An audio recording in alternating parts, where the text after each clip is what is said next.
to Charlie's aid and carried him to an SUV and to jet him to a hospital.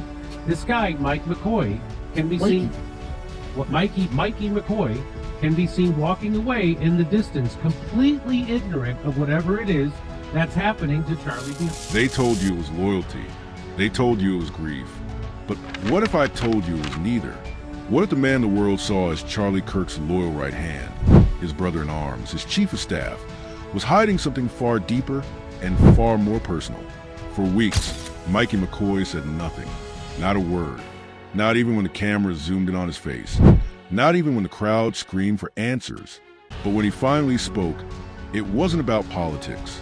It was about Erika Kirk, the woman everyone thought was still in mourning, and the one person who might have known the truth before anyone else. Whispers turned into headlines, emotional connection, private calls, late-night meetings. Sources claim what started as loyalty may have crossed the line into something forbidden. And if the rumors are true, it might explain the strange silence, the shaky phone call, and the cold calm that night. Because behind every tragedy lies a secret. And behind this one is a relationship nobody was supposed to discover. The crowd remembers the moment like a dream that turned inside out. 1 second, the lights of the event glowed gold on Charlie Kirk's face. The next, everything froze. Cameras jittered, flags stiffened in the wind, and a sound, sharp, metallic, cut through the air. Everyone screamed, everyone ran. Everyone but Mikey McCoy. He didn't flinch, didn't rush, didn't even glance back. In the footage that's now been replayed more times than any political speech this year, he simply lifts his phone, presses it to his ear, and walks away like the chaos behind him doesn't exist. The internet called it composure. Others called it cold. But to those who claim to have known what was really going on behind Turning Point USA's curtain, that was a moment everything changed. For years, Mikey McCoy had been invisible, a logistics man, a planner, a quiet shadow orbiting Charlie's spotlight. But after that night, he became a name on everyone's lips, the calm center of a political storm that smelled less like patriotism and more like scandal. Because according to those inside the movement, Mikey's loyalty to Erika Kirk, Charlie's widow, had long crossed a thin line between duty and desire. Erika trusted him completely. One anonymous staffer whispered in a leaked group chat. Two completely. Late-night messages, private car rides, hotel check-ins under the pretext of security coordination. It was all supposed to be routine, until it wasn't. The first crack came during the memorial broadcast. He was just directing. He had blood all over him. He says his son called him first, asking him to pray for Charlie in that moment of need. 2 calls, 2 stories, 1 truth, still unclear. Observers say, in the brief... The nation expected grief. Instead, they got composure. Erika stood before millions, eyes red but voice steady, and thanked the amazing Mikey McCoy. 3 words. That's all it took for social media to erupt. Hashtag Mikey McCoy is awesome trended for 48 hours straight. Commenters dissected her tone like forensic linguists, claiming they heard warmth that no widow should show so soon. And then came the footage. Multiple angles surfaced. Grainy, shaky, zoomed on that one figure walking away with his phone. Analysts slowed it down frame by frame, like a Zapruder reel for the digital age. He's calling someone, one voiceover said. But who? 2 stories emerged, and both could be true. Erika said Mikey phoned her first, voice trembling, trying to stay calm. But Mikey's father, Pastor Rob McCoy, told a different version. His son called him first, blood on his hands, begging pastors to pray for Charlie. 2 calls, 2 timelines, 1 truth buried somewhere between them. The contradictions lit the fuse. Conservative blogs blamed misinformation. Liberal pundits smirked. But conspiracy forums? They went feral. Screenshots of call logs leaked. GPS data analyzed. Anonymous insiders claimed that the first call wasn't to either Erika or Rob. It was to a private number registered under pseudonym traced to a rented condo in Scottsdale. The same condo neighbors later swore Erika had visited 3 times that month.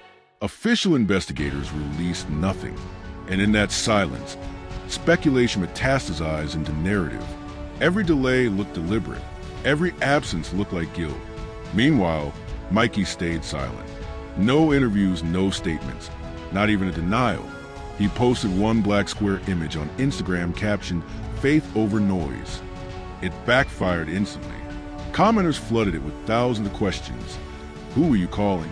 Why didn't you help? What were you hiding? Until the account vanished overnight. Inside Turning Point USA, insiders describe a different chaos. Meetings canceled, phones confiscated. One junior staffer leaked that the internal Slack channels were purged. "They told us not to speculate," she wrote under an alias. But everyone's whispering anyway. The whispers weren't kind. One claimed Mikey had already moved into a guest house near the Kirk estate. Another alleged he was helping manage donations, a job that conveniently required constant access to Erika. Even staff who'd once praised his professionalism now spoke in half sentences. He was close to her, closer than people think. What no one could explain was how calm Erika seemed whenever Mikey's name came up. At a closed-door donors meeting 2 weeks later, a witness said she smiled faintly when asked if Mikey was still with the organization. "Of course," she replied. "He's family." Family. That word echoed online like confession. By mid-month, podcasts turned it into sport. Political T called it the silent affair. Others ran thumbnails reading, "Was loyalty just love in disguise?" Theories multiplied. That Charlie had discovered their closeness. Then argument erupted. That the tragedy wasn't random at all. None of it proven, yet none of it forgotten. Every frame of Mikey's expression became evidence. Analysts pointed to his eyes, too dry, his hands, too steady, his steps, too deliberate. Behavioral experts were brought on talk shows to analyze his psychological distance response. One compared it to soldiers experiencing guilt shock. Another said it looked like someone executing a plan, not witnessing an accident. Then, as suddenly as it started, official voices closed ranks. Blake Neff, producer of the Charlie Kirk show, appeared on broadcast calling the rumors evil attacks on a grieving friend. He praised Mikey's composure, reframed it as heroism, and told viewers, Charlie didn't fall in vain. The narrative flipped overnight, from suspicion to sanctification. But not everyone bought it. Candace Owens didn't. In her podcast weeks later, she reopened the wound. "Look at that footage. Look at when he turns away. Why is the first call the widow and not the medics? Why the silence afterward?" Her voice sliced through the calm, reigniting the wildfire. And somewhere behind the walls of TPUSA headquarters, insiders say Erika Kirk started making moves. She replaced security contractors, consolidated control of communications, and began referring to Mikey as acting operations lead. The man who'd once stood behind the cameras now stood next to her, smiling, quiet, untouchable. What the public didn't see were the smaller, stranger details. The matching bracelets they wore during a later fundraiser. The way he guided her away from reporters with a hand on her back, subtle but familiar. The way his hotel keycard data showed adjoining rooms on 2 separate trips. All coincidences, perhaps, but coincidences that piled up until the line between professionalism and intimacy vanished altogether. And through it all, Mikey never said a word. Not one. Not when critics called him a snake. Not when defenders called him a saint. Silence became his armor, and maybe his confession. But here's the thing nobody's asking. What if the silence wasn't guilt? What if it was protection? Because behind the scenes, several sources claim Mikey wasn't just covering for himself. He was covering for Erika, for conversations, transactions, and decisions that could shatter what remained a Turning Point USA's empire. One anonymous board member allegedly told the Daily Beacon, "If Erika falls, the donors fall. If the donors fall, the empire collapses." And Mikey knows too much to let that happen. So maybe he's not a villain. Maybe he's a firewall.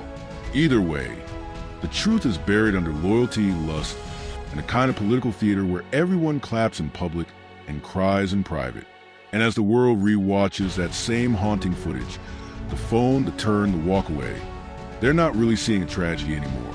They're seeing the start of something else entirely. Because when grief becomes chemistry and loyalty turns into leverage, silence stops being a shield.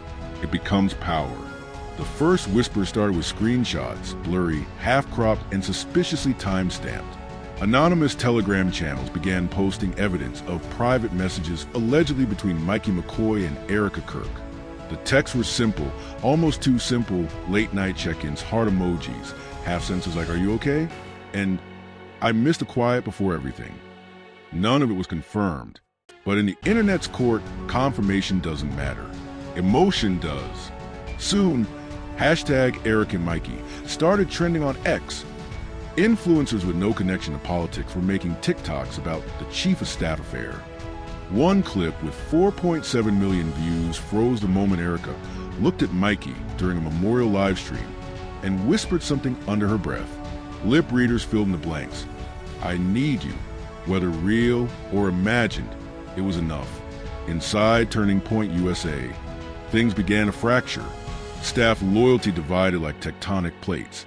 Those defending the widow's privacy, and those whispering that the organization's moral compass was sinking fast. Former board advisors leaked that Mikey was now controlling both communications and donor accounts. One insider put it bluntly, he's not her bodyguard, he's her shadow. Erika, once seen as the movement's grieving heart, suddenly looked calculated. Every interview seemed staged, every tear rehearsed. She wore black designer dresses and spoke of faith, love, and continuity. But when asked about Mikey's new responsibilities, her tone sharpened. He's family. Don't read into it. Too late. Within a week, the story had metastasized beyond the conservative world. Celebrity gossip blogs picked it up. Political widows' secret romance. Splashed across thumbnails between Hollywood scandals and influencer divorces. The lines blurred. Politics became entertainment. Entertainment became scandal, and scandal became gospel. And that's when Candace Owens stepped in. Her podcast opened with the sound of slow clapping. "So," she said, her voice laced with disdain, "you're telling me Charlie Kirk dies mysteriously. His widow thanks his chief of staff like he's her savior, and the internet's supposed to pretend that's normal?" The clip hit 500,000 views in an hour. Candace didn't accuse, she implied. That's what made it lethal. "Look at the footage," she said. "Why does Mikey McCoy turn away instead of rushing to help? Why does his phone call come before any emergency crew? And why, days later, does Erika Kirk praise him like a hero instead of a witness?" Her words cut through every PR statement Turning Point tried to issue. The movement that prided itself on strength now looked like a fortress cracking from within. Suddenly, Candace started hinting at something darker. She mentioned Pastor Rob McCoy, Mikey's father, and his alleged political ties. She said there were unseen alliances, deep state-style networks of influence protecting those closest to the tragedy. And if it doesn't add up, she warned, someone inside is making sure it doesn't. That line broke the internet. Within hours, Reddit threads popped up dissecting Turning Point structure. Anonymous whistleblowers claimed Erika had started deleting old messages. Others said Mikey's laptop was confiscated by internal investigators but never returned. Turning Point released a statement calling the rumors sick distortions. But the public wasn't buying it, because when people smell silence, they assume it's hiding something. And through all of this, Mikey said nothing. Not one sentence. Not one post. His absence became its own performance, the kind that keeps people addicted to the mystery. Meanwhile, Candace doubled down. She called for call logs. She played clips of Pastor Rob contradicting his earlier timeline. Then she stared into the camera and said, "If this was just an accident, why is everyone acting like they're covering up a crime?" That soundbite became the moment the narrative exploded. Suddenly, news anchors were talking about possible inconsistencies in the investigation. Political commentators debated whether Charlie Kirk's death was divine fate, human error, or something orchestrated. Everywhere you looked, the story spiraled. Some painted Mikey as a loyal friend dragged through online hell. Others saw him as the ultimate betrayer, the man who gained everything from a tragedy that took his mentor's life. And then came the leaked footage. A 15-second clip, allegedly from an anonymous attendee's phone, surfaced on X. It showed Mikey walking past the crowd moments after the shooting. He's calm, phone to his ear. He mouthed something. Some lip readers swear it's Erika, stay calm. Others say it's done. Within minutes, the video had over 2 million views. Within a day, Turning Point's lawyers had it scrubbed, but in the internet's memory, nothing ever disappears. Commentators froze the frame again and again, zooming in on his eyes. He's not shocked. One YouTuber whispered over dramatic music. He's focused. Mikey's silence suddenly looked strategic. By the time Tyler Robinson, a 22-year-old student, was arrested in connection with the shooting weeks later, it didn't matter. Public opinion had already decided Mikey was somehow involved. When reports confirmed Tyler acted alone, no one believed it. They said he was a scapegoat, a pawn, a distraction. Meanwhile, Erika and Mikey were spotted at a private event, her hand briefly resting on his arm. The photo went viral instantly. No context, no statement, just the image. Her smile soft, his eyes fixed ahead. Online captions did the rest. The widow and the chief. Behind closed doors, Turning Point's leadership tried to restore order. Internal memos later leaked, urged staff to avoid emotional language and reframe focus to legacy. Translation: stop talking about Erika and Mikey. But loyalty cracks when fear sets in. Anonymous insiders kept leaking anyway. They described whispered meetings, PR rehearsals, and a controlled narrative being fed to the media. One even claimed Mikey's title quietly changed to acting director strategy. Power, after all, loves a vacuum. And if Charlie Kirk's death left one, Mikey filled it perfectly, silently, efficiently, without resistance. Weeks later, a new clip of Blake Neff, the Charlie Kirk show producer, surfaced. He defended Mikey again, saying, "Charlie trusted him. That's enough for me." But his tone was uneasy, his eyes darting off camera like someone following a script. Then another leak hit, a private donor email thanking Erika and Mikey for stabilizing the organization during this difficult season. That phrase, stabilizing the organization, became another internet meme. Some said it was code for controlling the narrative. Others thought it meant burying the truth. The movement that once built its empire on faith and freedom was now drowning in speculation, suspicion, and a scandal it couldn't shake off. And yet, at the center of it all, Mikey still hadn't spoken. To some, that silence looked like integrity. To others, it looked like a man who'd gotten away with something extraordinary. Candace Owens' final podcast on the matter ended with a warning. If you don't hear the truth from him soon, you're never going to hear it at all. Her words lingered, clipped, echoing, almost prophetic, because by then, Mikey wasn't just part of the story. He was the story. He was the loyal aide who walked away, the alleged confidant turned suspect, the silent partner standing beside a widow the world couldn't stop watching. And as the investigation stretched on, with no clear conclusion, the internet quietly crowned him something even more dangerous than guilty. They crowned him mysterious. Because mystery doesn't die, it multiplies. And somewhere inside that silence, between love, loss, and ambition, lies a part no one dares to say out loud. That maybe, just maybe, the tragedy that shook Turning Point USA wasn't the end of a story. It was the beginning of one.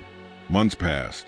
The outrage cooled, the hashtags faded, but the silence never left. It just got heavier, like an unanswered voicemail everyone keeps replaying. Mikey McCoy was still at Turning Point USA, standing right beside Erika Kirk, the same woman whose husband's death had turned their world upside down. Only now, the whispers had changed tone. They weren't asking if something happened between them. They were asking how long it had been happening. By November, Erika and Mikey had become a myth in conservative circles, a rumor wrapped in prayer. She played the role of the grieving widow in pearls. He, the stoic protector in fitted suits. At public events, he stood half a step behind her, always just close enough to whisper, never close enough to confirm anything. But then came the fundraiser in Dallas. The clip was only 4 seconds long. A local donor posted it on Instagram, Erika laughing, her hand brushing Mikey's arm as the two share a moment offstage. In isolation, harmless, but for an internet that had been trained to see every gesture as evidence, it was gasoline. "Look at her eyes," one comment said. "She's not mourning. She's moved on." Another wrote, "Mikey's already replaced Charlie, personally and professionally." The backlash was brutal. Conservative blogs turned on her. Left-leaning outlets mocked the hypocrisy. Even within Turning Point, morale cracked. Employees whispered that donations were dropping, that old allies were cutting ties. An internal memo later leaked read, "Reinforce unity narrative. Do not engage in speculation regarding leadership's personal matters." Translation, don't mention Erika and Mikey, but you can't suppress chemistry, not when cameras exist. 3 weeks later, paparazzi snapped them leaving a private dinner in Phoenix. Same car, same late hour. The story exploded all over again, but this time, something had changed. No one was asking if they were together anymore. They were asking why no one at Turning Point had tried to stop it. And that's when a whistleblower came forward. A former communications assistant under anonymity told the Beacon that she'd seen messages between Erika and Mikey sent weeks before Charlie's death. Messages that didn't sound professional. She claimed to have reported them internally, only to be reassigned within 48 hours. Her statement ended with one chilling line. After Charlie died, everyone stopped asking questions. That quote broke whatever fragile illusion of control was left. Candace Owens, never one to miss a storm, resurrected the story with vengeance. Her new segment opened with the line, "You can't call it faith when it looks like favor." She accused Turning Point of sanitizing a scandal and implied Mikey's silence was less about grief and more about guilt. Her tone was surgical, slow, precise, devastating. "He's not saying nothing because he's innocent," she said. "He's saying nothing because he knows one wrong word could take down everything." The segment hit 2 million views in 24 hours. Within days, Turning Point staffers were ordered to sign new confidentiality agreements. Legal advisors issued blanket denials, calling the rumors deliberate misinformation designed to divide. But the problem was, division was already here. Inside the movement's own inner circle, fractures deepened. Some defended Erika as a victim of public cruelty. Others whispered that she was orchestrating everything behind closed doors. "She's the only one who benefits from silence," a source told the Sentinel. "Mikey does the talking, just not in public." The silence wasn't just strategic now. It was suffocating. Mikey McCoy had become a ghost that everyone could see, but no one could confront.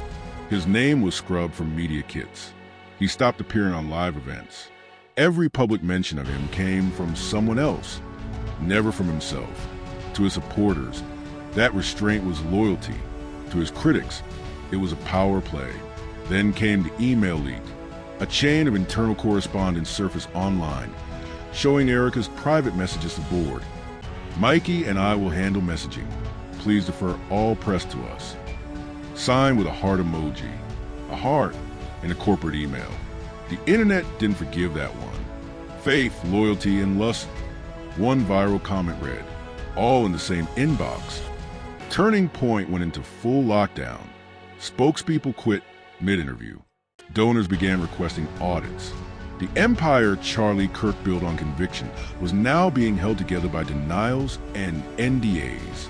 Meanwhile, outside the polished marble offices and manicured PR statements, the public fascination only grew. Documentaries, podcasts, fan theories, everyone wanted to solve the same unsolvable riddle. What really happened between Mikey and Erika, and what did Charlie know before he died? And then out of nowhere, a new name entered the chat, Tyler Robinson, the alleged shooter, the lone wolf, the face that was supposed to bring closure. But instead, his arrest made the silence louder. Reports said he acted alone, but threads of evidence hinted otherwise. Deleted texts, a shared contact with Mikey's security contractor, a call pinged within the same cell tower during the event. None of it conclusive, all of it combustible. Conspiracy channels ran wild. They said Robinson was a scapegoat, a higher distraction, a name tossed to the wolves to protect someone higher up. And when Mikey refused to comment again, that theory caught fire, because silence once again looked like guilt. By the start of the new year, Erika had fully stepped into her late husband's role, leading meetings, filming video addresses, quoting scripture while ignoring the digital wildfire consuming her name. Mikey stood beside her in every leaked frame, his expression unreadable, his posture immaculate. To some, it looked like partnership. To others, possession. Behind the scenes, insiders claimed a power shift was complete. Erika controlled turning, points narrative. Mikey controlled her. Together, they controlled everything Charlie left behind. One former board member put it bluntly, he doesn't need to speak. His silence says he's already won. The final twist came quietly. A leaked photo from a private retreat in Sedona. It showed Erika and Mikey at sunset, surrounded by executives, her hand resting over his as they bowed in prayer. The caption, "Faith survives." The irony wasn't lost on anyone, because for millions watching from the outside, faith wasn't what survived, it was curiosity. The kind that feeds endlessly on questions without answers. And that's where the story ends, or refuses to. No confession, no clarity, no closure. Just a man who walked away that night, still standing tall beside the woman whose tears never looked real enough to believe. To this day, Mikey McCoy has never spoken publicly about Charlie Kirk's death. Not one interview, not one denial, not one truth. And maybe that's the strategy, because when a story gets this loud, silence becomes the most powerful sound in the room. Some call it guilt, others call it survival, but the rest of us, we call it what it really is, a scandal too perfectly quiet to ever end. So what does silence really mean when the world is screaming for answers? Maybe it's guilt, maybe it's power, or maybe, just maybe, it's both. Because in this story, every pause is calculated, every denial rehearsed, and every tear suspiciously well-timed. What began as a tragedy has morphed into the most hypnotic power game of the decade. And the two people at its center, Erika Kirk and Mikey McCoy, know exactly what they're doing. They've learned how to weaponize faith, repackage scandal as sympathy, and turn loyalty into legacy. They don't need to talk anymore. The internet does it for them. Each new rumor only feeds a fire. Each no comment becomes its own confession. And as Turning Point USA quietly reshapes its leadership under the same two names everyone's still whispering about, the rest of us can't help but wonder, was this ever about truth or just control? Because here's the hard part. In this era, people don't want closure. They want chaos. And chaos is exactly what Erika and Mikey have mastered.